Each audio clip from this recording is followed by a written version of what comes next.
whenever you're ready. Okay, so I'm going to ask you all to be really honest with me just for a minute. Raise your hand if you've ever tried a hallucinogenic drug.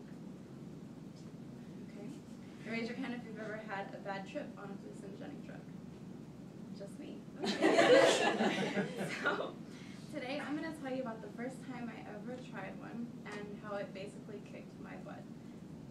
About 2 years ago, I just graduated high school, and I had my friends, and we would party and drink and all that. And they told me about this really cool drug where you could take it, and it was like completely legal. You'd be tripping balls for a couple hours, sober up, and nothing bad would happen. So we bought it, and we just bought it at the smoke shop. It was about like 20 or 30 bucks. And we thought we were really cool, so we asked the guy for like their biggest, strongest bag, and we thought that was a good idea. So we brought it back to my house, and we decided we were going to smoke it in my room. And how you smoke this drug, it's kind of like weed where you inhale it and you hold it in, and then you exhale it. And for whatever reason, we thought we would feel the effects immediately. So when we didn't, we just kept smoking, and well, eventually we finished the bag, and we still didn't feel anything. So I decided I would text my boyfriend and let him know what was going on in case he came home and I was acting all weird. So I took out my phone, and I had a BlackBerry, the one where each letter is on a separate key. And I got about halfway through the word babe before the keys on my phone lifted up and floated away. And so I was trying to text like this, and then eventually I was like this for a couple of minutes before I realized my phone was on the floor and it shattered, and my battery was over here, and my case and my phone. I thought it was really funny.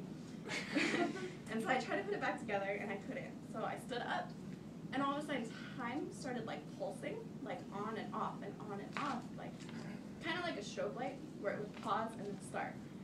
And I thought that was pretty cool too at first. But then I started trying to talk to my friend and tell him how I was feeling, and we couldn't communicate with each other because he was tripping balls, running around, and I was just oh man. And that's when I started to realize I had no control over what was happening to me, and that scared me. And it was as my heart started beating faster, the time would start pulsing faster, and that was pretty scary too. So I called my boyfriend to come rescue me because I told him, I can't take this, I can't make it stop, come save me. And he was about 20 minutes away, but every minute just felt so long that I would call him and be like, hey, where are you? Hey, where are you? He actually showed me my phone after I sobered up, and I had called him within the same minute. I would call him 2 or 3 times, asking him, where the hell are you? And eventually he came. But by the time he came, I was in the corner crying and seeing monsters that I thought were attacking me. And that was pretty scary because I couldn't see anything. It was basically just a black abyss with little neon stars everywhere, and every once in a while this monster would come and he would attack me, and that's some pretty crazy stuff if you've never done anything before. This went on for about another 3 hours before I fell asleep. And when I woke up, it was the weirdest part about it was the after effects. To this day, I still have nightmares that, monsters are getting me, and it's pretty crazy. But the next couple of days afterwards, I felt I was seeing myself out of body. And this is days after I sobered up. I felt I was watching myself, and nothing felt real. And it really made me think, it's turns out I don't like drugs. So what I learned from this whole experience was that it's just not worth it.